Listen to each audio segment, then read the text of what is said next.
eventually I ran into a group of guys at the dealership with the bikes that I would see in the DVDs in the parking lot, like Gixxers, Zip Ties, Crash Cage, Thrash. And I remember asking, like, where do you guys go? And they're like, the 169, the 42, like where a parking lot, they would go anywhere. But I eventually, a couple years later, or not even a couple years, within the year, convinced my dad to let me buy a Honda 50, which he was totally against because he was like, why would you want a Honda 50?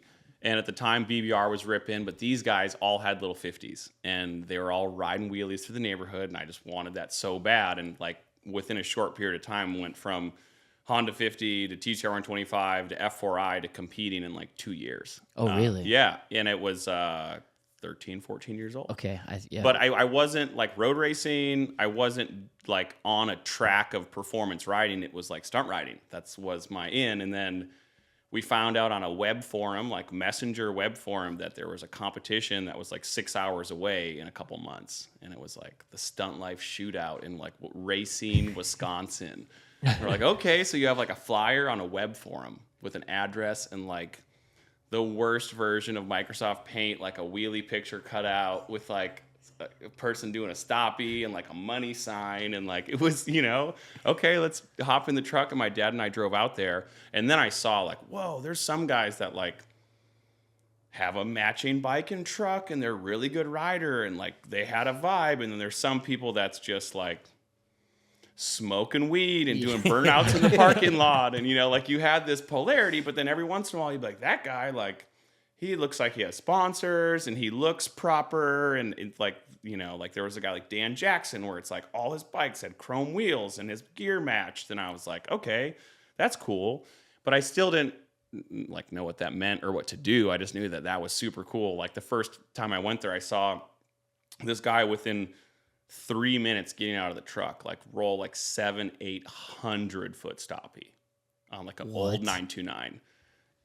And then do it again a minute later and again and again. And then like, I was just like, I had seen maybe like 15-foot stoppie in my life. And there's this guy who's like ripping fourth gear. Yeah. And then just flying. And I'd never heard like the brakes make that noise. Like, and from that point, I was like, okay, this is cool.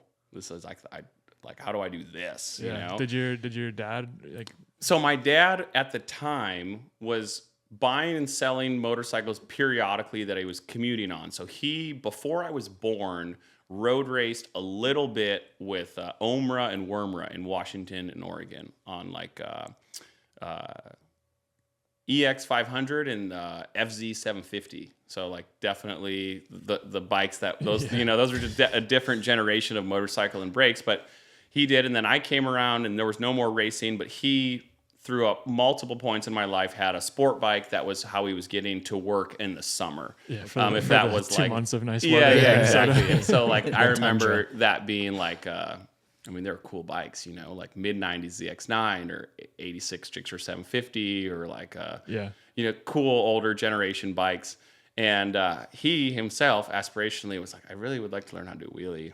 I've had these bikes forever. That's kind of a big flex, but he didn't really like the idea of putting himself in a situation ever that would be like, do a wheelie, get a ticket. That wasn't like that was his like barrier to entry. So kind of us together found this craft and then would just go to the parking lot. Like there'd be parking lots that they'd post on these messenger boards.